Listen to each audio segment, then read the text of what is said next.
κερδίσαμε σήμερα πρώτο γύρο στο διπλά με τη συντεύτριά μου, τη Σαρέλο. Γενικά μια άσχημη μέρα με αέρα και αυτά, παρόλα αυτά κοντρολάραμε το μάτς καθ' όλη τη διάρκεια. Γενικά έχουμε καλή χημεία και περιμένουμε συνέχεια.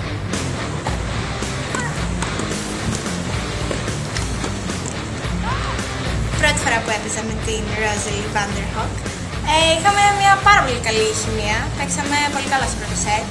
Στο δεύτερο σετ λίγο με τον αέρα μας αχάλασε, αλλά δεν πειράζει. Παίξαμε πολύ καλά στο τρίτο. Χάναμε 3-0 και 5-2. Αλλά όπως είπα, είχαμε καλή χημεία και είχαμε καλό συντονισμό, οπότε καταφέραμε να το πάρουμε 17.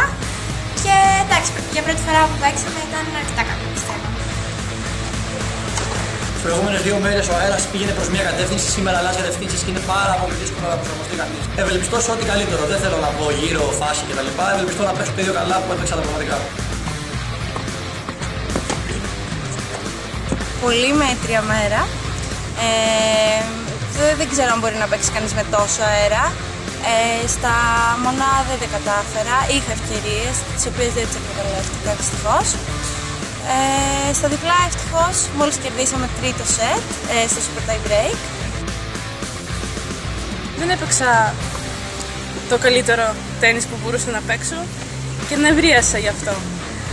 Ναι, και το πρώτο σετ δεν πήγαμε και πάρα πολύ καλά, αλλά ήξερα ότι πρέπει να το κερδίσουμε και θα το καταφέρουμε. Δεν γίνεται να χάσουμε.